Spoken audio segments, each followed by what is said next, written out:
I gazed at the amber liquid seeping into the silk blouse like a developing bloodstain as the iced tea trickled down it.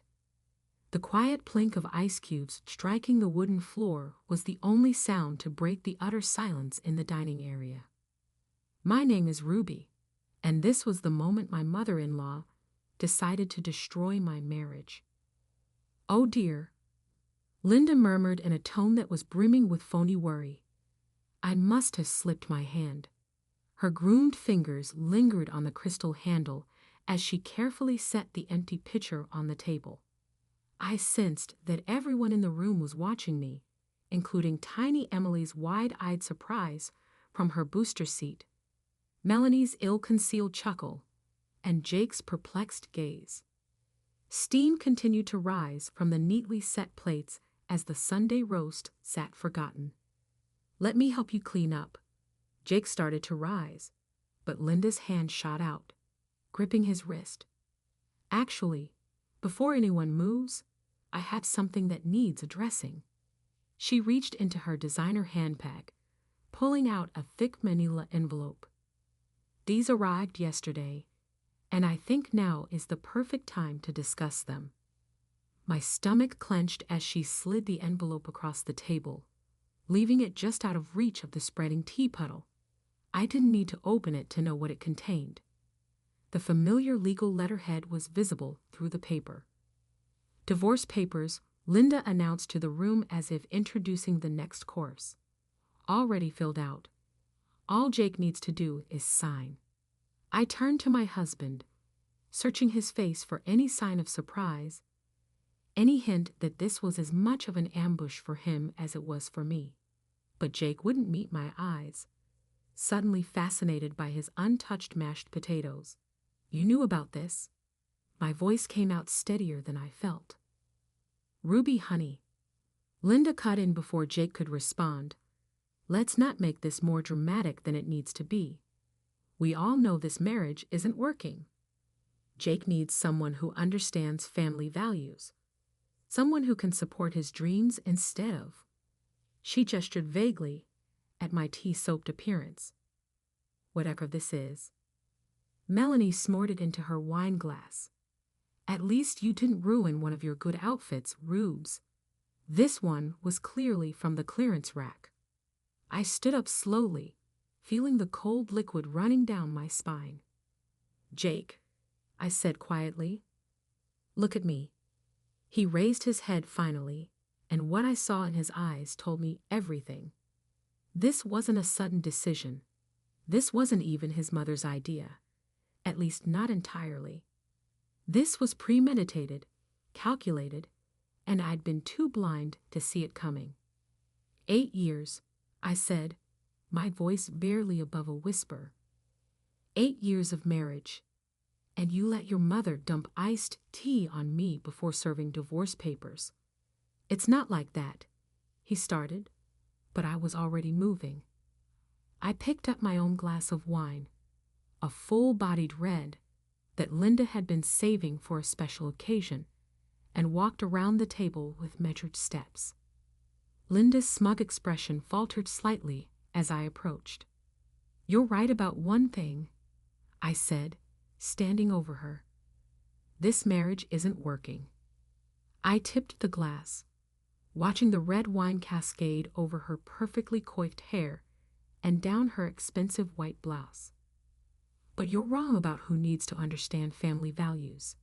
Emily giggled from her seat, quickly stifled by Melanie's sharp hush.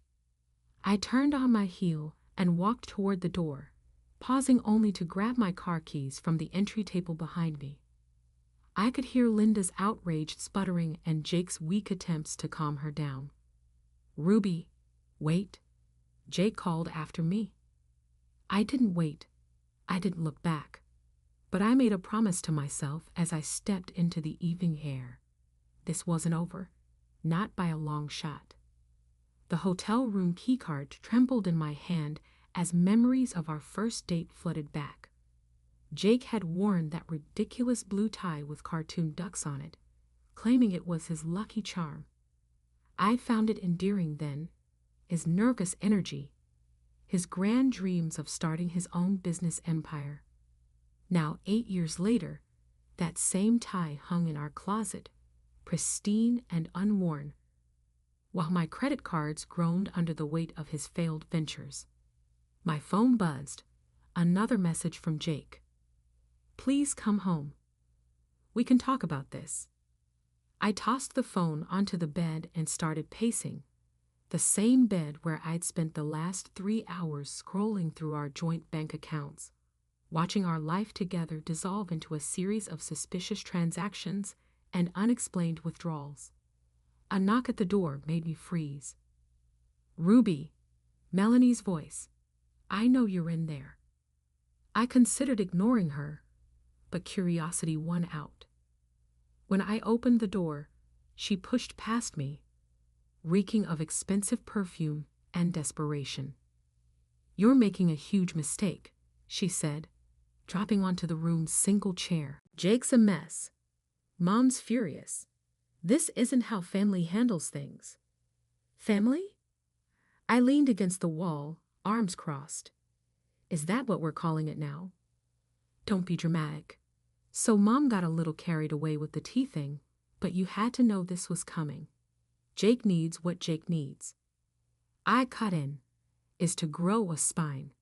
What he doesn't need is another enabler making excuses for his failures. Melanie's face hardened.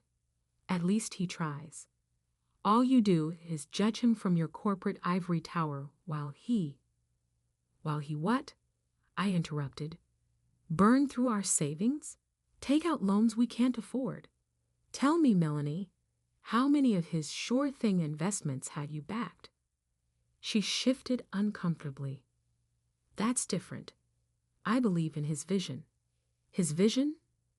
I laughed, the sound harsh even to my own ears. "You mean like the cryptocurrency mining operation that nearly burned down our garage? Or maybe the artisanal pickle business that lasted exactly 2 weeks? You never supported him properly," she snapped. "If you just what? Keep working 60-hour weeks so he can chase pipe dreams with Mommy's approval. I'm done being the family ATM." Melanie stood, smoothing her designer dress. "Mom was right about you. You never deserved Jake." "Funny, I was just thinking the same thing about him." I moved to open the door. "Oh, and Melanie? That Cartier bracelet you're wearing, the one Jake gave you for your birthday, I paid for that too." She flushed, her hand automatically covering the bracelet. He said a lot of things. Now get out." After she left, I sat down at the small desk and opened my laptop. The cursor blinked accusingly as I logged into our joint accounts again. That's when I noticed something odd. A series of regular transfers to an account I didn't recognize, starting exactly 2 months after our wedding. My fingers flew across the keyboard as I dug deeper. Each transfer was labeled business investment, but the receiving account, I felt my stomach drop as I recognized Linda's bank. The amounts weren't huge, but over 8 years, they added up to nearly 6 figures. My phone buzzed again. This time, it was Linda. "I hope you're proud of yourself. Jake's devastated. Emily keeps asking where her Aunt Ruby is. If you had any decency, you'd sign those papers quietly and leave us in peace." I stared at the message, then back at the screen showing the transfer history. A cold clarity settled over me. They thought they had me cornered, humiliated, defeated. They expected me to slink away, sign their papers, vanish from their lives. Instead, I opened a new document and started typing. Every transaction, every failed business venture, every manipulative moment. I documented it all. Linda wanted peace. She was about to learn that peace came at a price, and I wasn't the one who would be paying it. The truth was a weapon, and I finally knew exactly where to aim it. The credit alert pinged on my phone while I was in a meeting with the company's board. My hands went numb as I stared at the notification. A loan approval for $50,000. A loan I never applied for. I excused myself, ignoring the concerned looks from my colleagues in the hallway. I called the bank, my voice steady despite the rage building in my chest. Yes, Mrs. Harrison, the loan was approved this morning. Your husband provided all the necessary documentation, including your power of attorney. Power of attorney. The words hit me like a physical blow. I remembered signing something last year, Jake insisting it was just a formality for his new business venture. It'll make things easier, he said, flashing that boyish smile that once made my heart flutter. My office phone was blinking when I returned. 3 messages from Linda. I deleted them without listening and opened my email instead. There it was, buried in my spam folder. A confirmation for a business registration. Harrison Family Ventures LLC. Today's date. My name listed as Gerer. The knock on my office door made me jump. Ruby, it's my assistant, Sarah. There's someone here to see you. Says she's your niece. Emily stood in the reception area, her backpack clutched to her chest, her eyes red-rimmed. Aunt Ruby, she whispered. I didn't know where else to go. I ushered her into my office, closing the door on curious stares. Does your mom know you're here? She shook her head. Mom and Grandma are fighting. Uncle Jake came over, and they're all yelling about money and papers. And she hiccuped. Mom said you stole from us, but that's not true, is it? Before I could answer, my phone buzzed. Melanie, I sent it to voicemail. Emily, sweetie, how did you get here? I took the bus. I remembered your building from when you showed me where you work. She pulled something from her backpack, a manila folder. I found this in Mom's room. She was crying over it last night. The folder contained bank statements, loan documents, and emails, dozens of them between Linda, Jake, and Melanie, planning, calculating, using my income, my cred, my reputation to fund their schemes. If I don't, Emily grows up thinking this is normal, that it's okay for family to manipulate and destroy each other. I turned to her. You can help us find her, or you can leave. Choose wisely. Melanie's face crumpled. She pulled out her phone, hands trembling. Mom has a lake house. It's not in her name. It's under a shell company. Emily and I spent last summer there. Detective Morris was already moving, coordinating with other officers. I watched them spring into action, feeling strangely calm. The career I'd built, my reputation, my future, all of it hung by a thread. But for the first time since this nightmare began, I knew exactly what I was fighting for. My phone buzzed one last time. Jake, whatever you're planning, don't. You'll lose everything. I typed back 3 words. I already have. Then I blocked his number and turned to Detective Morris. What do you need me to do? The detective smiled grimly. Tell me everything from the beginning. So I did, because some things were worth losing everything for, and some battles needed to be fought, no matter the cost. Behind me, Melanie sank into a chair, her face in her hands. Ahead, the detectives' team mobilized to find Emily, and somewhere between justice and revenge, I finally found my line in the sand. Linda wanted a war. She was about to get one. The lake house loomed before us, dark and silent in the pre-dawn light. Detective Morris' team moved into position while I sat in the unmarked car, my heart hammering against my ribs. Melanie fidgeted beside me, her fingers twisting a tissue into shreds. Mom always comes here when she's upset, she whispered. Ever since Dad. Since what? Since he tried to leave her, she made sure he lost everything first. A crackle of static from the police radio made us both jump. Movement inside the east window. I pressed my forehead against the cool glass, watching shadows shift behind the curtains. Somewhere in there was Emily, caught in Linda's web of control and manipulation, just like her mother had been, just like Jake. The radio crackled again. Subject is moving toward the back door with the child. Now, Morris ordered. Everything exploded into motion. Officers emerged from the shadows, converging on the house. But before they reached the door, Linda stepped onto the back deck. Emily clutched against her chest. "Stay back," she called out, her voice carrying across the yard. "I'm not letting you take her." I reached for the car door, but Morris' hand shot out. "Wait, Ruby." Linda spotted me in the car. "Come out here. Face me yourself instead of hiding behind the police." Melanie grabbed my arm. "Don't. You don't know what she's capable of." "I know exactly what she's capable of." I shook off her grip and stepped out of the car. Linda's laugh carried across the space between us, finally showing some backbone.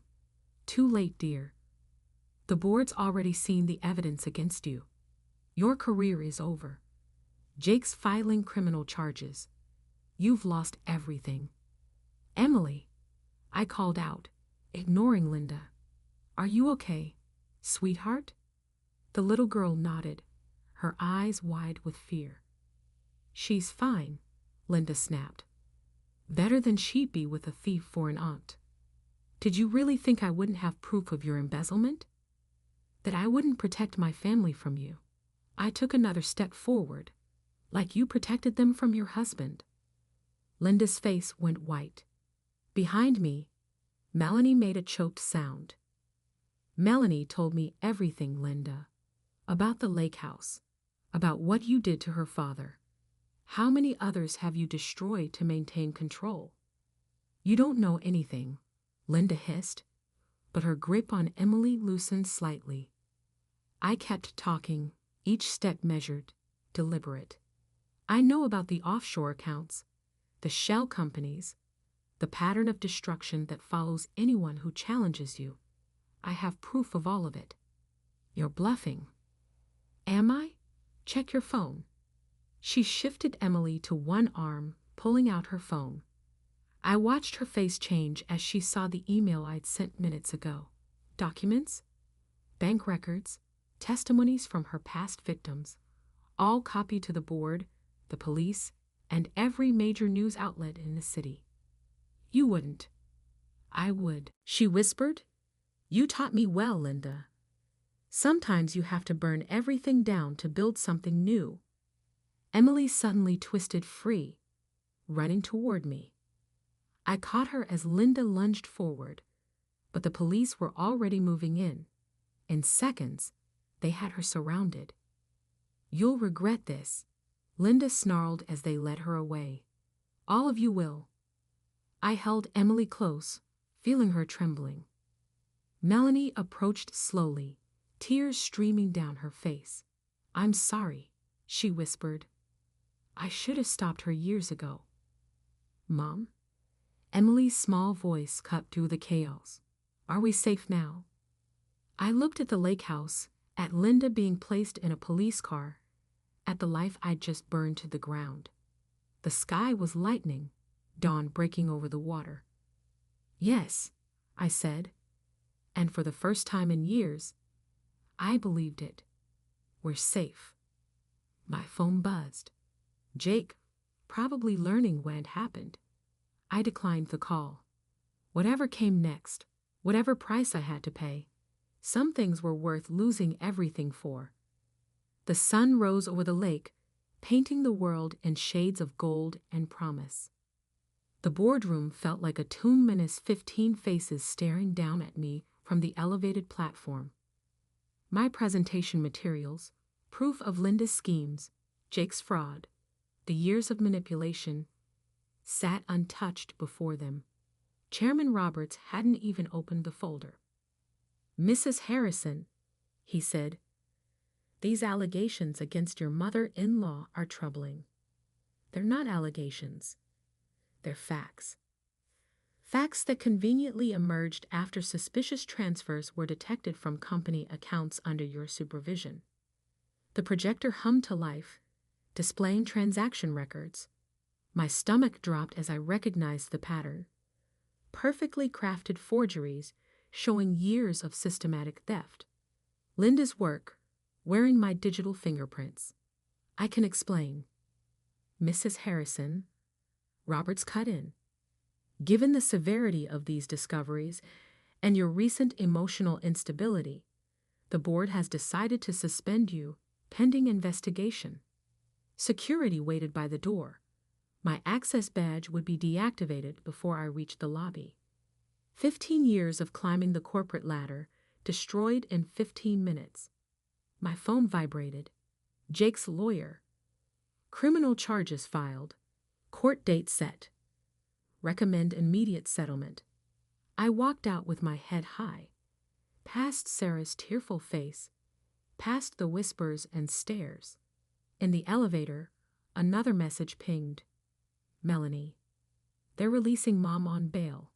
Emily's scared. Please help." The doors opened to reveal Jake, waiting in the lobby, looking haunted. "Ruby, we need to talk." "Now? You want to talk after filing criminal charges?" "I didn't. Mom's lawyer filed them. I tried to stop it.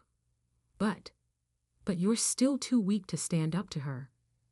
I moved past him, but he caught my arm. "She's destroying everything," he whispered. "The business loans, the fraud charges. She set us both up. I found proof, but she threatened Emily if I came forward." I jerked away. Convenient timing, Jake. Where was this revelation when she was pouring tea over my head? "Ruby, please. I know I messed up. But Emily..." My voice cracked. "Don't use that child as a shield for your cowardice." Outside, reporters waited. Linda's email to the media had done its work. The successful executive's spectacular fall from grace, complete with accusations of theft and family betrayal. Cameras flashed as I pushed through them. My phone buzzed again. Detective Morris. Evidence compromised. Internal Affairs investigation launched. Can't help further. Of course. Linda's influence reached far. I made it to my car before the tears came. Everything I'd built, everything I'd fought for, was gone. Linda had outmaneuvered me at every turn, using my own weapons against me. Even my attempt to expose her had played into her hands. A tap on my window made me jump. Emily stood there, tears streaming down her face. Behind her, Melanie hovered uncertainly. "Grandma's coming home." Emily sobbed as I opened the door. "She says we're all going to live together now, be a proper family. She says you're sick and need help." "Emily." Melanie called. "We should go." "No." Emily clung to me. "Aunt Ruby's not sick. Grandma's the one who hurts people.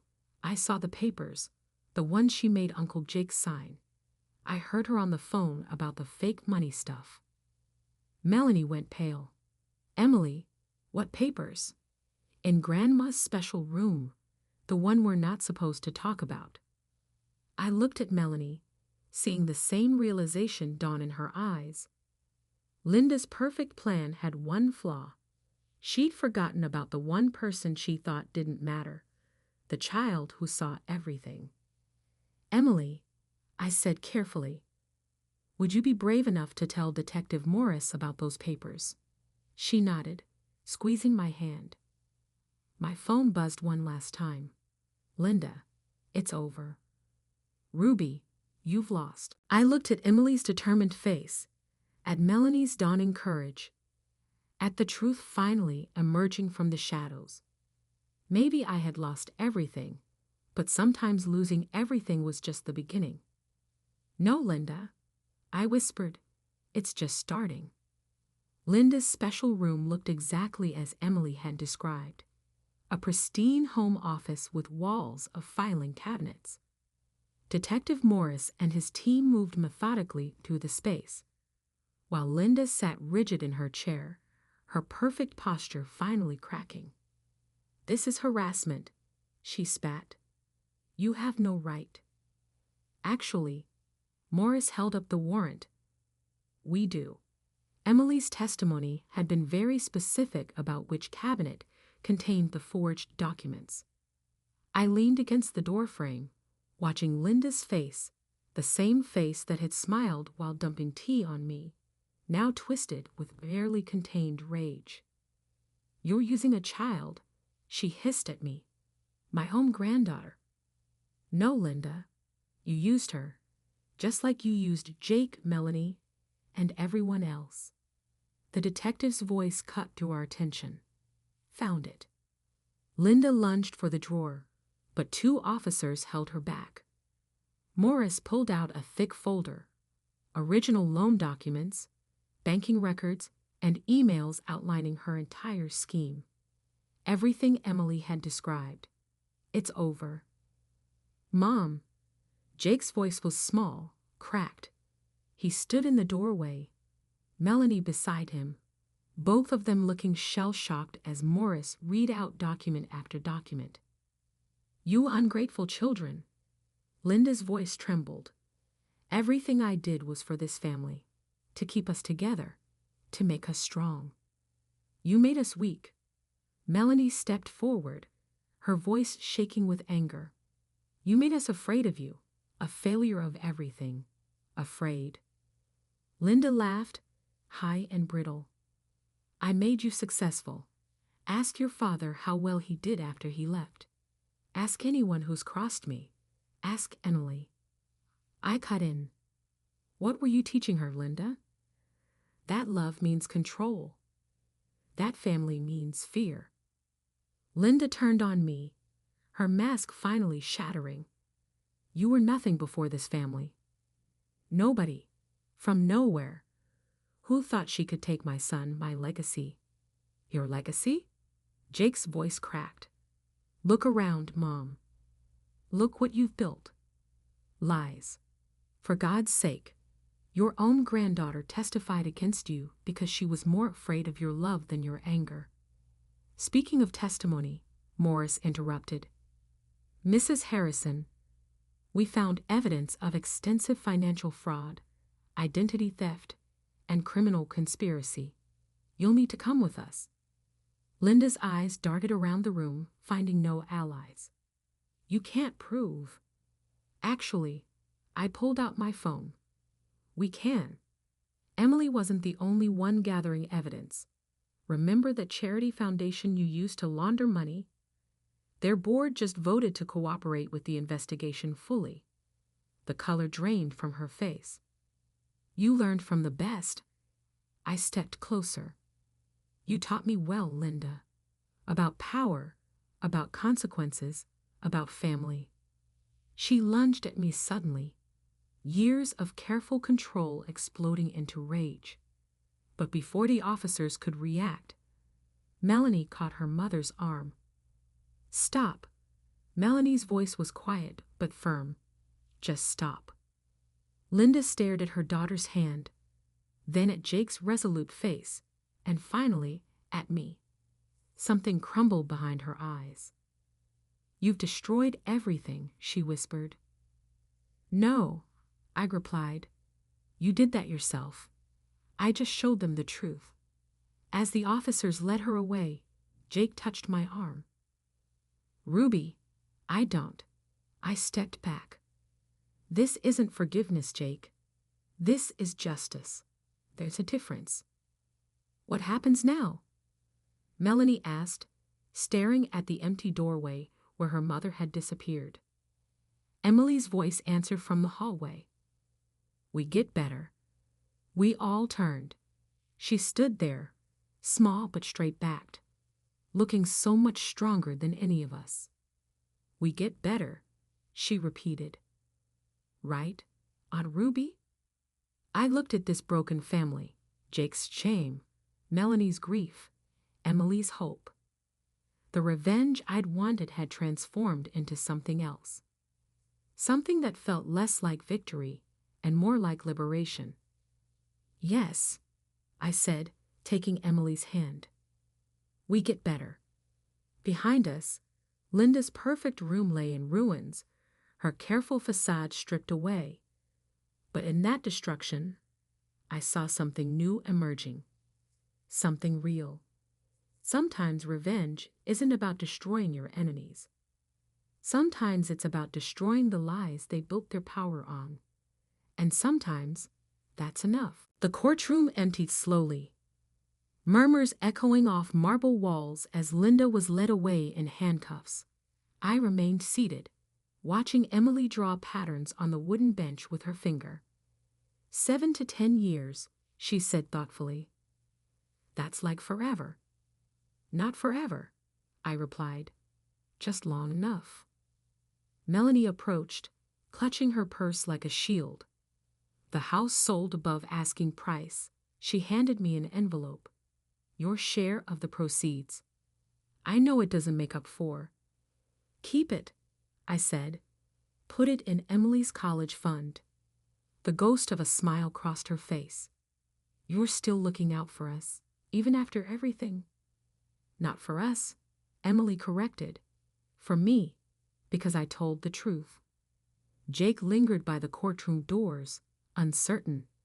He testified against his mother, finally finding his voice after years of silence. Too late for us, but maybe not too late for himself. My phone buzzed, a message from the board. After Linda's conviction, they launched an internal investigation that cleared my name. They wanted me back with a promotion and a public apology. I deleted the message without responding. You're not going back, are you?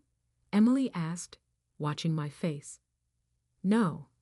Some places you can't go back to. Sometimes you have to build something new, like my art studio. She pulled a folded paper from her pocket, a business plan written in crayon, complete with stick figure drawings. Mom says I'm too young, but I've been saving my allowance. Melanie sighed. Emily, actually, I interrupted. I'd like to hear this pitch. Emily's face lit up. She launched into her presentation, describing her vision for an after-school art program for kids. No pressure, no competition, just creation. A safe space to express themselves. And see, she pointed to a wobbly organizational chart. You could help run it, Aunt Ruby. You're good at business stuff, and Mom's good at art. And we cooled. She stopped, uncertain. Unless you don't want to be around us anymore. The question hung in the air, heavy with the weight of everything that had happened. I looked at Melanie's hopeful expression, at Jake's distant guilt, at Emily's simple wisdom. You know what Linda never understood, I said finally. The difference between controlling people and supporting them, between fear and love. Emily nodded solemnly, like how she said she was protecting us, but really she was just scared of losing us. Exactly. I picked up her business plan. So maybe it's time to build something different, something real. Is that a yes? Her eyes sparkled. It's a let's talk about it over ice cream. Can Mom come? I met Melanie's gaze. If she wants to. Jake stepped forward. Ruby, Not you, Jake. I kept my voice gentle but firm. Some bridges stay burned, but I hope you build better ones. He nodded, understanding finally settling into his features as he left. Emily slipped her hand into mine. Grandma said revenge would make you ugly inside, she whispered. But it didn't. It made you stronger. Made all of us stronger. I thought about Linda's face as the verdict was read, about the years of manipulation unraveled by a child's truth, about the difference between revenge and just justice between destruction and transformation. Ready to go? I asked. After nodding, Emily hesitated. Is chocolate ice cream available? You can choose any flavor. The burden of the previous 8 years began to fade as we walked out of the courthouse. Although Linda's ideal family had fallen apart, something genuine was beginning to emerge from the rubble. Real, but not flawless or unmarked. Getting even isn't always the best form of retaliation. Getting free is the goal at times. Planning a future that no one else can control can sometimes make freedom taste like chocolate ice cream on a Tuesday afternoon.